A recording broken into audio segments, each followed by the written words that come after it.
Video देखने के पहले कृपया इस वीडियो को लाइक करें, सब्सक्राइब करें और शेयर करें ताकि दूसरे लोगों को भी इसका फ़ायदा मिल सके। धन्यवाद।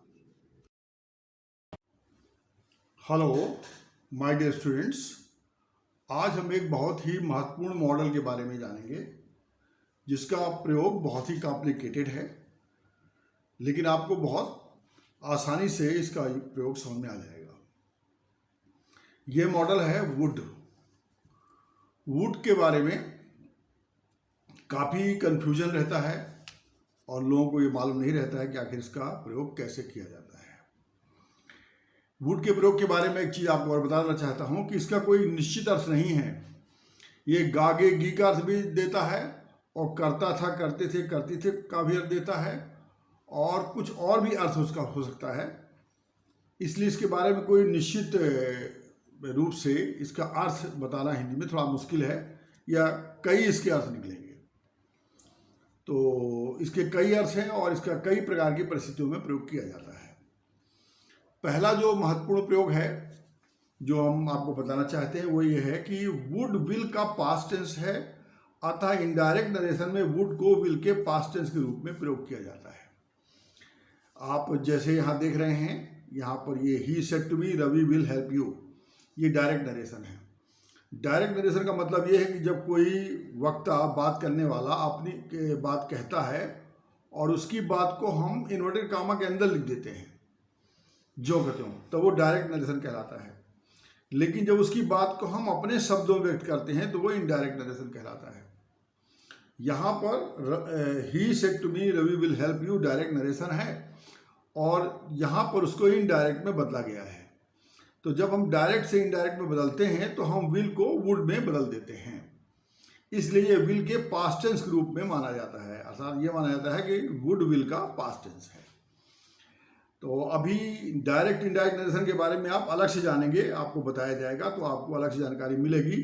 अभी इतना जान लेना पर्याप्त है कि वुड विल का पास्ट टेंस है। इसका ट्रांसलेशन में अभी कोई उपयोग नहीं है, इसलिए इस नियम को उतना ज़्यादा हम अभी महत्व नहीं देते हैं। बाद में जब नरेशन जानेंगे तब इसके बाद इसका प्रयोग करेंगे। तो यहाँ पर जो है आप देख रहे हो कि एक और यूज इसमें बताया गया है, जैसे we shall wait for the teacher said the boys, direct narration, ये डायरेक्ट नरेशन है। The boys said that they would wait for the teacher, यहाँ पर एक्चुअली वी शैल लिखा हुआ है, लेकिन जब हम यहाँ पर दे आ जाएगा तो फिर हमको इसको विल मानना पड़ेगा। तो यहाँ पर इसको विल मान करके वुड में बदल दिया गया है इनडायरेक्ट में।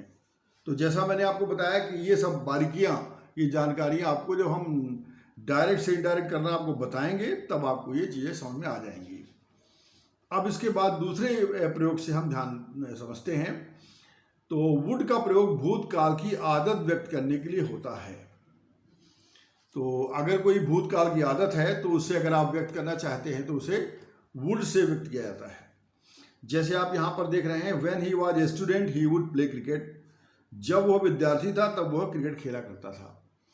यहाँ पर ये वुड भूतकाल की आदत को बताता है, वुड प्ले यानी खेला करता था। तो जब भी आपको कोई भूतकाल की आदत बताना है तो आपको वुड का प्रयोग करना चाहिए। जैसे वो बचपन में नृत्य किया करती थी तो she would dance in her childhood. इस प्रकार से आप भूतकाल की आदत बताने वाले वाक्यों का प्रयोग जो है करते समय वुड का प्रयोग कर सकते हैं। अब जो तीसरा नियम है वो बहुत ही महत्वपूर्ण है और यहाँ पर आप समझ सकते हैं कि यहाँ पर वुड का प्रयोग टेंडेंसी के लिए होता है, अथवा वुड का प्रयोग वर्तमान काल की आदत व्यक्त करने के लिए भी होता है, परंतु ऐसी आदत निम्न विशेषताओं के साथ होती है। तो ये टेंडेंसी समझ लेना चाहिए क्या है। टेंडेंसी अगर आपको समझ में आ जाएगी तो आप यहाँ पर वुड का प्रयोग समझ जाएंगे। तो वुड का प्रयोग टेंडेंसी के लिए होता है, मतलब ये ऐसी आदत होती है जो वर्तमान में होती है और इसकी कुछ विशेषताएं होती हैं इस आदत की। तो उसे अगर आप समझ लें तो आप समझ सकते हैं। जैसे यहाँ पर कौन कौन सी विशेषताएं होती हैं, यहाँ पर बताया गया है, ऐसी आदत वर्तमान में एक सर्वमान्य सत्य के रूप में मौजूद होती है। मतलब ऐसी कोई आदत होती है जो एक सर्वमान्य सत्य के रूप में होती है। इसे फ्यूचर में व्यक्त किया गया होता है, इसको फ्यूचर में दिखाते हैं, इसे सुधारा नहीं जा सकता है, तो इसीलिए इसको इंग्लिश में टेंडेंसी कहते हैं, क्योंकि हम ये मानकर चलते हैं कि ये सुधरेगी नहीं, इसलिए इसको हम टेंडेंसी कहते हैं। जैसे एग्जाम्पल है, nobody would help you in your adversity. कोई भी आपकी संकट में सहायता नहीं करेगा। मतलब लोग स्वार्थी होते हैं और जब किसी के ऊपर मुसीबत आती है तो उसकी मदद नहीं करते हैं, और अच्छे जब उसके दिन रहते हैं तो उसके साथ में रहते हैं। ये लोग जानते हैं, तो ये लोगों की एक प्रकार की आदत है। अब एक और एग्जाम्पल है, उससे शायद आपको और अच्छा समझ में आ जाएगा। No clerk would do the work without taking a bribe. कोई भी क्लर्क बिना घूस लिए काम नहीं करेगा। ये भी एक सही बात है कि ज़्यादातर जो है बहुत से सरकारी कर्मचारी ऐसे होते हैं जो बिना घूस लिए काम नहीं करते हैं, ये लोग ऐसा मानते हैं। तो उसी के कारण ये वाक्य लिखा गया, no clerk would do the work without taking bribe. तो अब इसे हम टेंडेंसी कहते हैं। ये लोग अपनी एक टेंडेंसी बना लेते हैं, आदत बना लेते हैं और ऐसा ही बिहेव करते हैं, उसे वो परिवर्तित नहीं करना चाहते हैं। तो इसीलिए इसमें बताया गया है कि वुड का प्रयोग टेंडेंसी के लिए होता है ना। और ऐसी आदत जिसे हम टेंडेंसी कहते हैं, वो आदत वर्तमान की होती है और उसमें निम्नलिखित विशेषताएं होती हैं। जैसे पहली, जैसा मैंने बताया आपको, ऐसी आदत वर्तमान में एक सर्वमान्य सत्य के रूप में मौजूद होती है। हम मानते हैं कि ऐसा लोग करते हैं, लोगों में आदत है, और इसे फ्यूचर में व्यक्त किया गया होता है। जैसे यहाँ पर देखिए, कोई भी क्लर्क बिना घूस लिए काम नहीं करेगा, गागे गिया रहा है। संकट में तुम्हारी कोई भी सहायता नहीं करेगा, गागे यानी फ्यूचर में इसको व्यक्त किया गया होता है। इसे सुधारा नहीं जा सकता है, मतलब लोग पहले से ही मान लेते हैं कि लोग इसमें सुधार नहीं करेंगे। जैसा कि इन वाक्यों में समझ में आ रहा है कि लोग नहीं सुधरेंगे, ऐसा ही बिहेव करेंगे। तो ऐसी आदत के लिए हम वुड का प्रयोग करते हैं। अब इसके बाद अगला जो नियम है उसको आप जान लेते हैं। यह है फ्यूचर इन द पास्ट। कभी कभी भूतकाल की हम का जो वर्णन करते हैं हम, तो उसमें कभी कभी बीच बीच में फ्यूचर आ जाता है। और अगर ऐसा फ्यूचर आता है भूतकाल के वर्णन के बीच में, तो वहाँ विल नहीं बल्कि वुड का प्रयोग किया जाता है। कभी कभी भूतकाल की आदत का वर्णन इस प्रकार से होता है जैसे कि भविष्य में हो, और ऐसी आदत को भी वुड से व्यक्त किया जाता है। यह आदत उपरोक्त बिंदु नंबर 2 में बताई गई आदत से भिन्न नहीं है। मतलब यहाँ पर ये जो आपको हम बता रहे हैं आदत, तो मतलब कहने का भूतकाल उससे भिन्न नहीं है। और जो है वस्तुतः वुड उस आदत को व्यक्त करता है जो भूतकाल से प्रारंभ होकर वर्तमान तक जारी रहती है। वुड ऐसी आदत को बताता है जो भूतकाल में शुरू होती है और वर्तमान तक जारी रहती है। तो हम कहने का मतलब वो टेंडेंसी की तरह ये भी होती है। ये भी एक प्रकार की टेंडेंसी है, या भूतकाल में जो हम कोई वर्णन कर रहे हों और उसमें कोई टेंडेंसी बताएं, तो टेंडेंसी बताने के लिए हमको वुड का प्रयोग करना पड़ता है। कुल मिलाकर इसका सार तत्व ये है कि अगर भूतकाल में भी हम टेंडेंसी बताएंगे तो हम उसको वुड में प्रयोग करेंगे, क्योंकि टेंडेंसी को फ्यूचर में ही व्यक्त किया जाएगा। जैसे यहाँ पर आप एग्जाम्पल देख रहे हैं, when I lived in Kolkata I had a neighbour. जब मैं कोलकाता में रहता था तो मेरा एक पड़ोसी था, मिस्टर जेम्स, उनका नाम मिस्टर जेम्स था। He would never fail to come to my house at 9 AM sharp. वो कभी भी ठीक 9 बजे मेरे घर आने से नहीं चूकेंगे। जब मेरा हाकर जो है वो पेपर दे गया होता था, when my hawker had delivered the newspaper, he would take the newspaper. वो न्यूज़पेपर उठा लेंगे विदाउट हेजिटेशन, बिना किसी हिचकिचाहट के, विदाउट हेजिटेशन, यहाँ पर देख रहे हैं आप, और स्टार्ट रीडिंग, और पढ़ना शुरू करेंगे। And would not leave it until 10 AM, और 10 बजे के पहले इसे नहीं छोड़ेंगे। और ये वो टाइम है जब मुझे ऑफिस जाने का टाइम हो जाता था। तो आप यहाँ पर देख रहे हैं जो भी यहाँ पर अंडरलाइन किया गया है, वुड नॉट लीव नहीं छोड़ेंगे, वो स्टार्ट रीडिंग पढ़ना शुरू कर देंगे। और यहाँ पर जैसे आप देख रहे हैं वुड नेवर फेल, कभी भी फेल नहीं होंगे। और यहाँ पर देख रहे हैं वुड टेक, उठा लेंगे न्यूज़पेपर को। ये सब टेंडेंसी है जो हम फ्यूचर में व्यक्त कर रहे हैं, तो इनको हमेशा जो है वो वुड से ही दिखाएंगे। तो भूतकाल में भी टेंडेंसी आती है, आदत बताई जाती है, तो उसको भी हम वुड से दिखाते हैं। अब एक और महत्वपूर्ण इस्तेमाल है, इसका प्रयोग है जिसे जानना बहुत जरूरी है, वो ये है, ये इसका हिंदी अर्थ है जो मैं आपको बता चुका हूँ। तो वुड का जो अगला यूज है वो है, वुड का प्रयोग हाइपोथेटिकल स्टेटमेंट के लिए होता है। अवास्तविक काल्पनिक घटना पर आधारित जो स्टेटमेंट होता है उसको हम हाइपोथेटिकल स्टेटमेंट कहते हैं। दूसरे शब्दों में हाइपोथेटिकल स्टेटमेंट में ऐसी घटना होती है जो वास्तव में घटती ही नहीं है, हम केवल कल्पना करते हैं कि यदि ऐसा होता तो ऐसा हो जाता। मतलब जो भूतकाल की इस प्रकार की घटना होती है, हाइपोथेटिकल स्टेटमेंट, वो काल्पनिक होती है और हम सिर्फ कल्पना करते हैं कि अगर ऐसा किया गया होता तो ऐसा हो जाता, या यदि मैं ऐसा होता तो ऐसा करता। इस प्रकार की घटनाएं रहती हैं। तो इन सभी घटनाओं को हम पहले देखते हैं।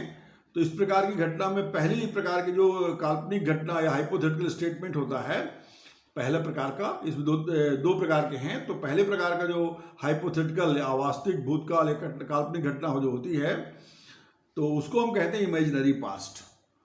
इसका नाम इमेजिनरी पास्ट दिया गया। इसमें कुछ होने की कल्पना करता है व्यक्ति। जैसे है, if you were a rat a cat would eat you. अगर तुम एक चूहे होते तो बिल्ली तुम्हें खा लेती। यहाँ पर ये पूरी तरह से कल्पना है, मतलब आप चूहे नहीं हैं, न बिल्ली आपको खा सकती है, लेकिन हम कल्पना कर रहे हैं कि अगर आप चूहे होते तो बिल्ली आपको खा लेती। तो इस प्रकार के वाक्यों को बनाने के लिए जो है हमें दो वाक्यों की आवश्यकता पड़ेगी, जिनको किसी कंजंक्शन से जोड़ना पड़ेगा। यहाँ पर इफ से हम जोड़ रहे हैं, इफ कंजंक्शन है, और एक वाक्य है यू वर ए रैट, तुम एक चूहे होते, और दूसरा a cat would eat you, बिल्ली तुम्हें खा लेती। इन दो वाक्यों को इफ से जोड़ा गया है। तो यहाँ पर इफ लगाएं, पहले एक वाक्य लिखें, फिर कॉमा लगाएं, इसके बाद में दूसरा वाक्य लिख दें। इसके लिए हमें ये फार्मूला प्रयोग करना पड़ेगा। इसमें इफ लगाने के बाद सब्जेक्ट लिखते हैं जो भी होता है, और सभी सब्जेक्ट के साथ में वर लगाना पड़ता है। मतलब ये जरूरी है, चाहे आई आए, चाहे ही आए, चाहे कुछ भी आए, उसके साथ हमें वर का प्रयोग ही करना है, वाज नहीं लगाना है।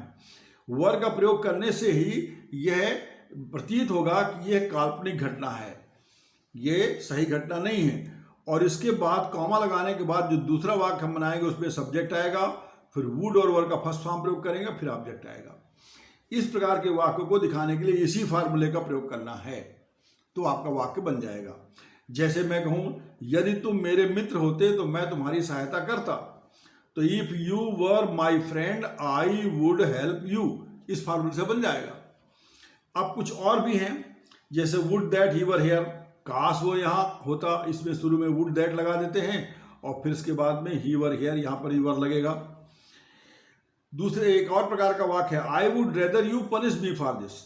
ज्यादा अच्छा, बहुत ही अच्छा होता, या ज्यादा अच्छा होता कि आपने मुझे दंड दिया होता। ये भी काल्पनिक है। अब इसके बाद फिर यहाँ पर एक और है जो दूसरे प्रकार का मैंने बताया था, हाइपोथेटिकल स्टेटमेंट। तो दूसरे प्रकार के हाइपोथेटिकल स्टेटमेंट को अनरियल पास्ट कहते हैं। इसको कहते हैं हम अवास्तविक भूतकाल। इसमें यह कल्पना होती है कि अगर ऐसा किया गया होता तो ऐसा हो जाता, इस प्रकार की कल्पना होती है। जैसे यहाँ पर आप देख रहे हैं, if you had worked hard you would have passed. अगर तुमने परिश्रम किया होता तो तुम पास हो जाते। मतलब आपने परिश्रम नहीं किया, आप पास नहीं हुए।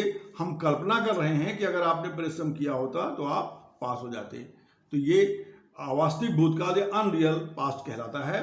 इसके लिए जो फार्मूला, इसमें भी दो वाक्य होते हैं। इफ से एक वाक्य बन गया ये, और इफ के बाद यहाँ कॉमा लगा के दूसरा वाक्य हमने बनाया। तो इन दोनों वाक्यों में हम क्या स्ट्रक्चर इस्तेमाल करेंगे, इसका फार्मूला यहाँ पर ये दिया गया है। इसमें पहले इफ लगाएंगे, फिर सब्जेक्ट लगाएंगे, इसके बाद में हैड और थर्ड फॉर्म, मतलब इसमें पास्ट परफेक्ट का आना बहुत जरूरी है। यहाँ पर इफ सब्जेक्ट पास्ट परफेक्ट, फिर ऑब्जेक्ट आ गया, हैड थर्ड फॉर्म लगाना है। इसका कॉमा लगाने के बाद फिर सब्जेक्ट आएगा, क्योंकि हमें दूसरा वाक्य बनाना है। फिर वुड और फिर हैव और थर्ड फॉर्म लगाया जाता है। मतलब वुड के बाद में हैव आएगा और हैव के बाद में थर्ड फॉर्म लगाया जाएगा, फिर ऑब्जेक्ट लिखा जाएगा। जब इस फार्मूले का प्रयोग करते हुए आप दो वाक्य ऐसे बनाएंगे, इफ से जोड़ेंगे, तभी इस प्रकार का अर्थ निकलेगा कि यदि तुमने परिश्रम किया होता तो तुम पास हो जाते। इस प्रकार से हम ये वुड के सभी प्रयोग हैं जो मैंने आपको बता दिए। अब हम कुछ यहाँ पर अनुवाद करते हैं ताकि आपको हर चीज पूर्ण रूप में स्पष्ट हो जाए। वो बचपन में क्रिकेट खेला करता था, ये भूतकाल की आदत है, तो हम इसमें वुड का प्रयोग कर सकते हैं। तो ये हो जाएगा, he would play cricket in childhood. ये हो गया, ये वाक्य हमारा बन गया। अब संकट में कोई भी तुम्हारी सहायता नहीं करेगा, ये टेंडेंसी है। तो टेंडेंसी को भी हम वुड से दिखाते हैं, तो हो जाएगा यहाँ पर कोई भी सहायता नहीं करेगा, कोई भी नहीं आएगा, तो उसके लिए हमको नो बॉडी ही लिखना है। और ऐसे वाक्य में नॉट नहीं लगाना पड़ता है, नो बॉडी में नॉट ऑलरेडी आ गया। तो nobody would help you in the crisis, crisis या एडवर्सिटी जो भी आप कहना चाहें, तो यहाँ पर इन द क्राइसिस में संकट में ये हो जाएगा। अब अगला वाक्य इसी प्रकार का है, ये भी टेंडेंसी है, यहाँ कोई व्यक्ति बिना घूस ले काम नहीं करेगा, तो यहाँ पर हो जाएगा नो मैन, कोई व्यक्ति नहीं मतलब no man, no man would do the work here without taking bribe, bribe यानी घूस होता है, तो ये हो गया no man would do the work here without taking bribe. तो इस प्रकार से ये वाक्य हमारा बन गया। अब फिर से हम शाम को क्लब जाया करते थे, ये भूतकाल की आदत है, तो ये हो जाएगा we would go to club, शाम को मतलब इन द इवनिंग। ये हमारा वाक्य बन गया। अब आगे इसके बाद आप एक और वाक्य देख रहे हैं, अगर आप गरीब हैं, अगर आप एक गरीब आदमी हैं तो कोई भी आपके साथ खड़ा नहीं होगा, ये भी लोगों की टेंडेंसी है, तो इसमें जो है हम वुड से बनाएंगे, लेकिन इसमें आप देख रहे हैं दो वाक्य हैं, अगर लगा है, मतलब ये इफ से एक वाक्य अलग बनेगा और फिर इसको हम अलग करेंगे, तो ये टेंडेंसी है, ये अनरियल पास्ट नहीं है।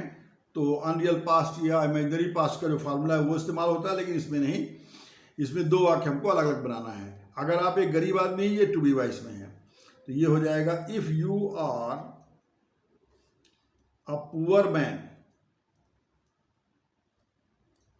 अब यहां पर काम आ जाएगा, अगर आप गरीब आदमी हैं तो कोई भी आपके साथ खड़ा नहीं होगा, तो इसमें हो जाएगा नो बडी, यानी कोई भी नहीं। अब इसमें नॉट नहीं लगेगा क्योंकि नॉट इसमें ऑलरेडी आ गया नो में। Nobody would stand by you, nobody would stand by you, stand by का मतलब किसी के साथ खड़ा होना, किसी का समर्थन करना, तो nobody would stand by you, यहां पर ये वाक्य हो गया। अब इसके बाद अभी कुछ और वाक्य हैं, उनको हम करते हैं। जवान लोग बूढ़ों की बात नहीं सुनेंगे, तो यहाँ पर जो है हम क्या जो है, ये भी टेंडेंसी है लोगों की, तो इसको भी इसमें वुड लगाना पड़ेगा। जवान लोग मतलब द यंग, द यंग का मतलब सभी जवान लोग आ गए, the young would not listen to the old, the young माने सभी जवान लोग, द ओल्ड का मतलब सभी बूढ़े लोग, तो जवान लोग बूढ़ों की बात नहीं सुनेंगे, तो ये हमारा वाक्य हो गया। अब यहां पर आया है, अगर पुलिस समय पर आ गई होती तो वह चोरों को पकड़ लेती। ये हाइपोथेटिकल स्टेटमेंट है, परंतु यह हाइपोथेटिकल स्टेटमेंट इस प्रकार का है, ये अनरियल पास्ट वाला जो हमने आपको पहले बताया था, कि यदि आपने परिश्रम किया होता तो आप पास हो जाते। इसमें सब्जेक्ट हैड वर्ब का थर्ड फॉर्म, ऑब्जेक्ट कॉमा, इस सब्जेक्ट वुड हैव वर्ब का थर्ड फॉर्म लगाना पड़ेगा, तभी ये वाक्य बन पाएगा। तो इसको इसी फार्मूले से बनाते हैं, तो यहां हो जाएगा if the police had, if the police had come on time, यदि पुलिस समय पर आ गई होती, यहां पर पास्ट परफेक्ट लगेगा। अब यहां पर कॉमा आ जाएगा, अब पुलिस पकड़ लेती, मतलब पुलिस कई लोग हैं इसलिए उनको हम दे लिखेंगे, दे वुड हैव, वुड के बाद में हैव भी लगेगा, would have caught the thieves, चोरों को पकड़ लेती। इस प्रकार से हमारा ये वाक्य बन गया, if the police had come on time they would have caught the thieves. अब इसके बाद यदि मैं प्रधानमंत्री होता तो भारत से गरीबी दूर कर देता, तो ये इसके पहले मैंने बताया था इमेजिनरी पास्ट, ये वो वाला है जो आपने पहले देखा था, जो मैंने कहा if you were a rat a cat would eat you. तो इसका फार्मूला है इफ सब्जेक्ट वर और ऑब्जेक्ट, यहाँ सबके साथ वर लगता है पहले, और फिर इसके बाद सब्जेक्ट वुड और वर का फर्स्ट फॉर्म लगता है, इस वाले फार्मूले का है ये। तो ये बनेगा if I were the prime minister. यहां ध्यान रखिए सभी के साथ वर लगाना है, चाहे जो भी सब्जेक्ट आ जाए हमको यहां पर वर लगाना है सभी के साथ। If I were the prime minister I would remove poverty from India. मैं भारत से गरीबी दूर कर देता। ये हमारा वाक्य बन गया। अब इसके बाद अगला है, यदि वो तुम्हारा दोस्त होता तो तुम्हारे घर आता। ये भी इसी प्रकार का है, तो ये बनेगा इफ ही वर, मैंने जैसा बताया सबके साथ वर लगाना है। If he were your friend, comma he would come to your home, तो वो तुम्हारे घर आता। इस प्रकार से ये बन गया हमारा वाक्य। अब अंतिम वाक्य है, अगर तुमने परीक्षा दी होती तो तुम्हें इस कॉलेज में प्रवेश मिल जाता। ये यही वाला है, अगर पुलिस समय पर आ गई होती तो चोरों को पकड़ लेती, तो इसी प्रकार का ये भी है। तो इसी प्रकार से बनाया जाएगा, if you had appeared in the examination nation, comma you would have got admission in this college।